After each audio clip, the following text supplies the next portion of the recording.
In the latest episode of Star Wars The Bad Batch, we get answers. We get answers to the looming threat of the chips, we get answers to who the Rafa sisters contacted, and we also get a setup for their next interaction with Crosshair. I'm John Berry, and welcome to my review of Star Wars The Bad Batch Season 1, Episode 7, Battle Scars. So, as I alluded to, we get answers in this question and a setup. So, to begin with, we get pretty early on, we do actually get the answer to who Trace and Rafa were talking to. We get the answers to the looming threat of the chips that we've been seeing in each episode with Riker's headaches. And we also, at the end of the episode, we get a setup for probably what's going to be the next confrontation with Crosshair and the Empire. Of course, there's more going on in the episode than just that. We also get the implication that the Bad Batch have been working with Sid for, I would say, nearly a month by now is the feel I've got. We've started the episode with them just finishing up another mission, which, had to acquire a small little lizard for a contact of Sid's. Simple as that. We don't get much in the mission except for the escape. It's really not much is going on, though they're escaping from a whole brand new set of aliens or a group that we've never heard of before, so that is actually something. But that's just the introduction to the episode, and then we get established that after each mission, Omega and Wrecker go get basically some kind of candy, meat thing. I'm not quite sure. On screen, it reminds me a little bit of popcorn, but I've heard I think somebody called some kind of meat something. I'm not sure what it is, but some kind of snack that they get after every single mission. And all that. But that leads us, I think, to the fact that I think Hunter's getting sick of working with Sid.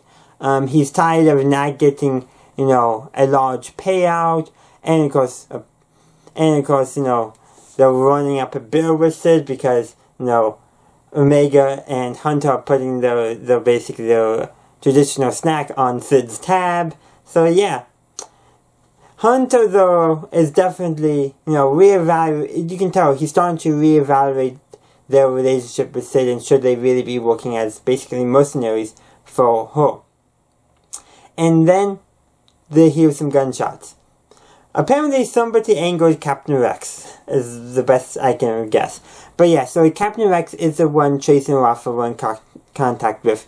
If you watched my previous review, you would know that Bail Organa was my number 1 pick, but Rex was my number 2 pick, because 1, we knew Rex was going to appear, and 2, it is reasonable to say that he could be their contact, builders right and all that. And that's confirmed because 1, he told them that Trace and Rafa let him know about the Bad Batch, and he's wearing the same cloak he had in the hologram earlier, and then there's the R7 connection. But it wouldn't surprise me if I thought he's in contact with Bail Organa. I don't know. But at the end of the episode, we do learn that he's leaving to meet somebody. Who that is, we don't know. Could be Saul, could be Bail, could be Ahsoka. We could throw any name there, we could always speculate. But those are my 3 top picks on who it could be. That all remains to be seen. But, so they do basically some catching up, talking and all that. And we learn that Rex's one reg they don't mind. Well, technically also Ego's a reg too, but he's a special reg. But that's kind of point and kind of mute because not Hunter, sorry, I keep on saying the wrong one. Riker gets another headache and asks for basically a med patch to deal with the pain. And Rex goes for his gun tell me you removed your chips. And then Tech basically responds, don't worry, they're not a problem, we're immune, except Crosshair. Which in a way, why didn't you think Crosshair could be affected? What if something happens and we're affected? And Crosshair's chip was strengths, and we as audience know that. Maybe they don't know that, but they should have still been concerned. But something to note, when Rex reaches for his dice, he's reaching for his DC-17. But earlier when he fired off a shot, it wasn't a DC-17. So did he grab one of the one of the Ball's patrons blasters, or did he bring a third one so he wouldn't necessarily reveal himself as a clone?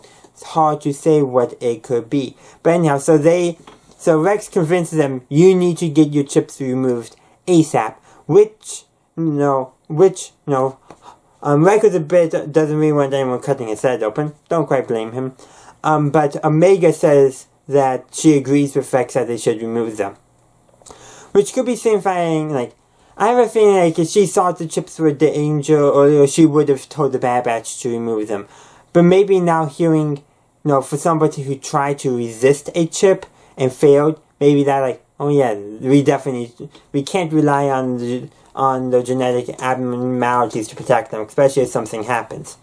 So they go to remove them. But before that, Omega and Rex have a brief conversation, and Omega identifies Rex as a Generation 1 based off the lines on his face.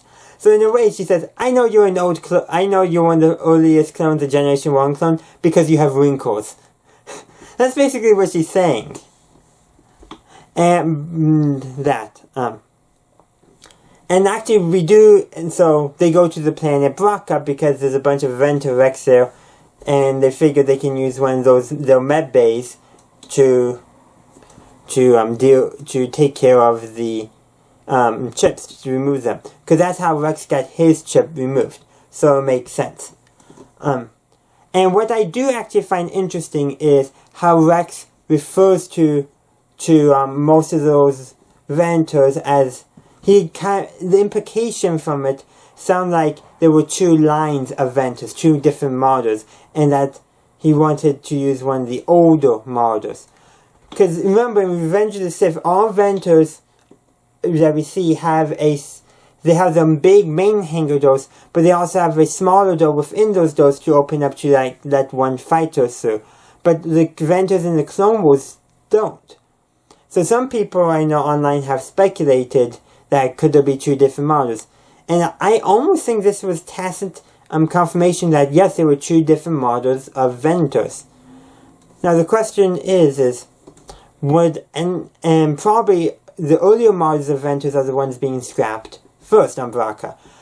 Granted, also when we went to Braca, I was looking to see if I could tell if any of the Venters was recently crashed. Because if you play Jedi Fallen Order, a Venter crashes, or most likely crashes on Braca after the Jedi, the Jedi Master escapes and his Padawan, Cal Kestis, escapes. Oh, sorry. The Jedi Master, Jero Tapar, sabotages the Venter, and then his Padawan escapes to the planet below. Which I also was on the lookout for a Cal cameo. I didn't expect much. I more expected us to see somebody in Jedi robes hiding in the shadows. That's what I expected. But we're likely going to be on Braca for at least another episode, so it's possible that we'll see something. I don't expect much. I just expect more Cal hiding somewhere, and us, the audience, get to see it. That's more what I'm expecting, because I think if he made himself aware in the Bad Batch, the Empire would have found him before they did. But they do successfully get their chips removed after Wreckers activates. He has no Jedi to go after, but we get once again confirmation that any clone who violates Order 66 will be also exterminated and killed. And Wrecker goes after them. But thankfully, Rex does stun him in the end. But just barely before he goes, Omega is basically trapped by Wrecker. She's holding his blaster, but it's no good. She can't bring herself to shoot her friend. But one thing I noticed, while the chip typically takes over its own personality once it activates, I did notice that Wrecker, once he was basically face to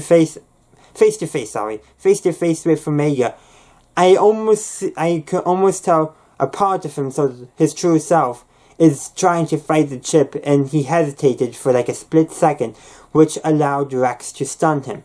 Very minor, but I really like that detail that's showing that the Bad Batch, while still vulnerable to the chips, are better at fighting it than other clones. We know Rex had an incredible difficult time fighting it, but he did fight it for a few seconds. The Bad Batch, basically, the chips didn't activate properly, and even once Hunter's activated, it took ages for it to fully activate. That telling me that their genetic abnormalities make it easier for them to fight it. And Rex, no, is a Generation 1 clone. He's been around. He's probably some of the clones most connected with the Jedi, have the best relationships with the Jedi. So it makes sense that those clones might also be the ones more equipped to fighting it. We know that from the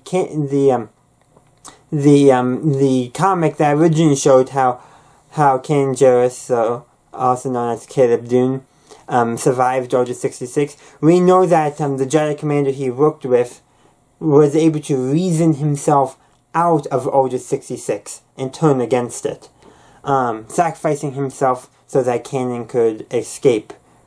Which is another thing to note. We don't know how generation that clone was, Commander Grey, I believe. But he could also have been a Generation 1, a clone who would just been much closer connected to the Jedi.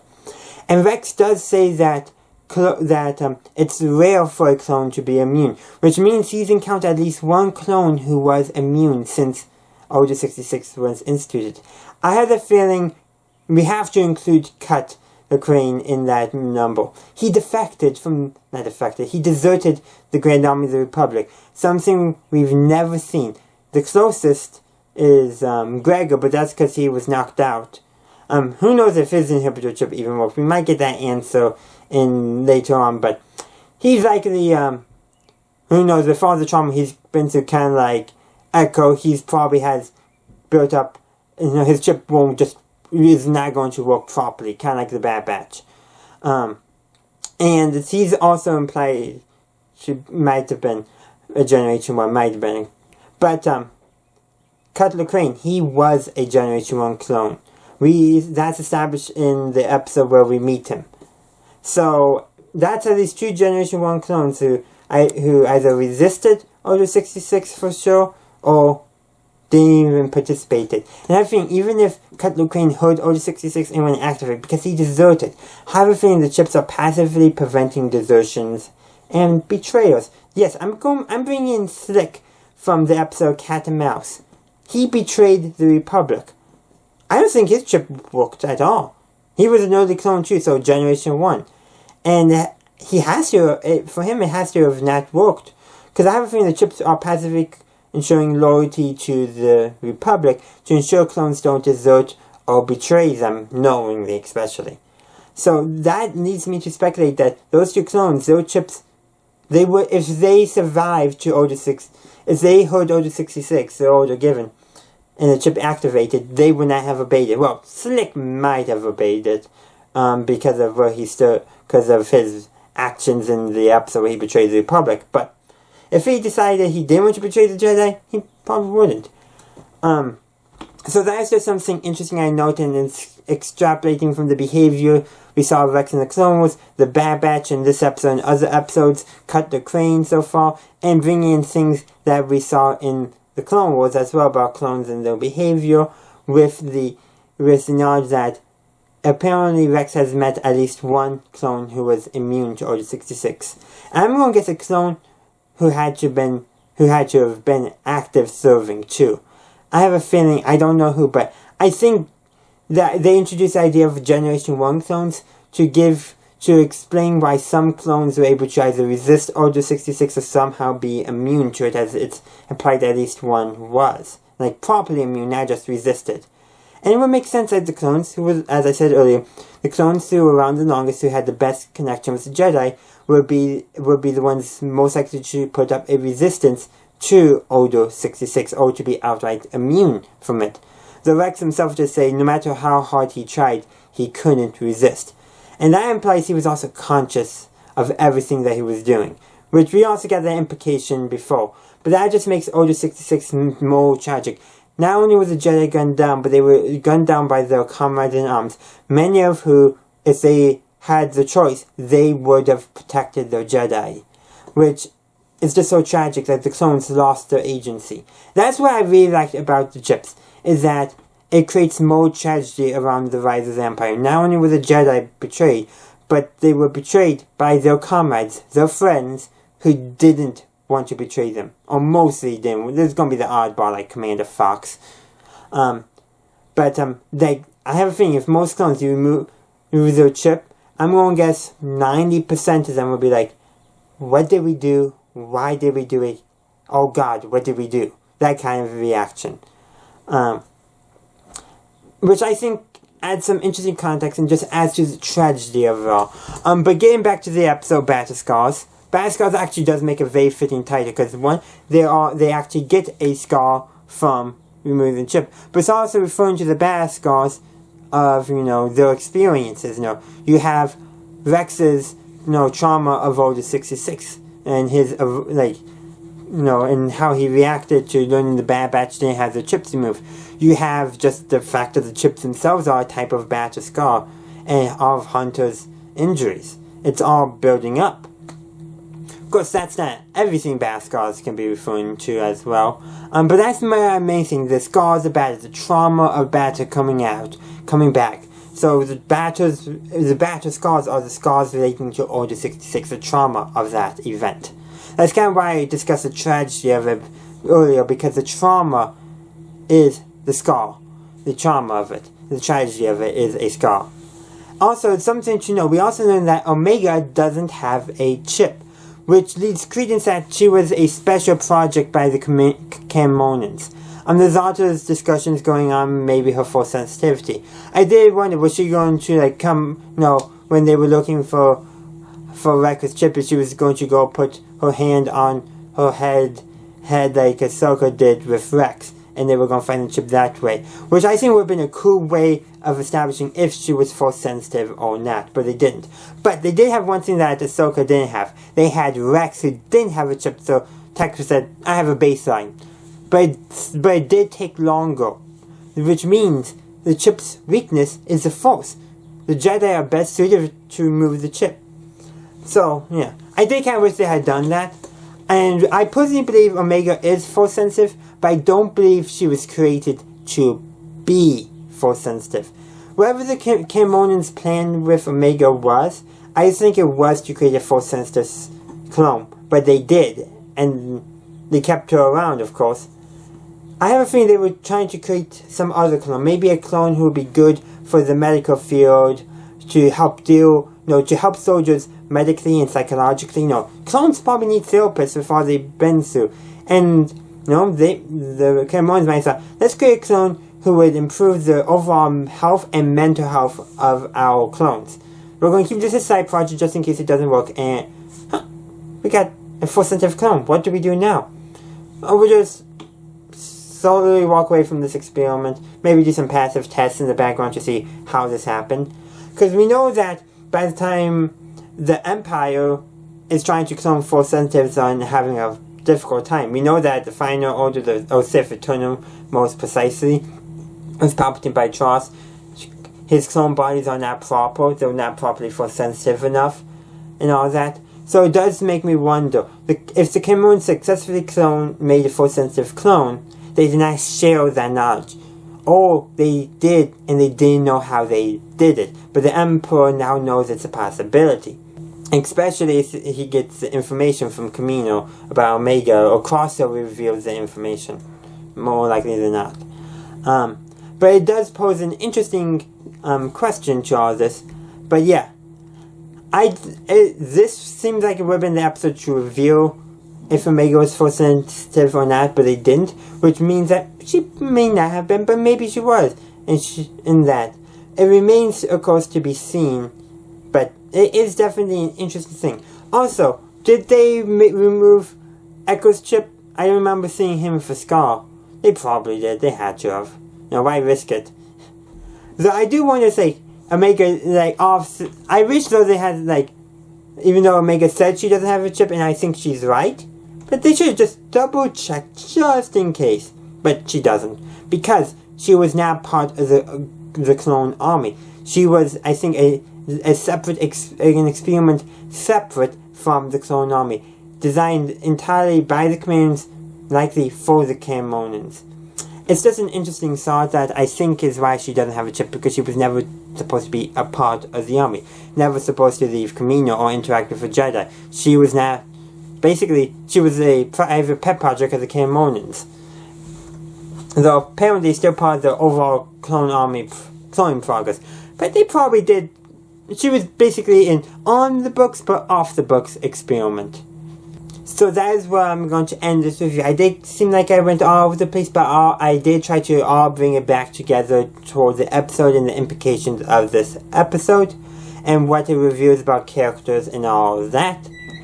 Oh, I can't believe I forgot this, but the Scrapper Guild does notice that the clones are there and contact the Empire. That's how I suspect the next episode there will still be on Bracca dealing with the Empire. Crosshair will show up again. We'll get a confrontation, and now they know they can remove the inhibitor chip from Crosshair. The question is, will they be able to do that in the next episode? That's a big question I think the next episode is going to have. So, I'm positing I would like to hear from you. Will they remove Crosshair's chip in the next episode? In the episode of that? Or at all? Let me know in the comment section down below. And also, let me know what did you think of this episode as a whole in the comment section down below as well. I would love to hear from you and get a discussion going. But again, thank you for watching this review, and I do hope you enjoyed it. Thank you for watching my latest video. If you enjoyed it, please be sure to upvote and consider following the channel to stay up to date on my latest videos. And if you'd like to help support the channel, please consider subscribing at whichever tier you choose, though each tier does have its own unique benefits. Also, feel free to check me out on social media. Links are below. And as always, have a good day, a good night, wherever you are. May the Force be with you, always.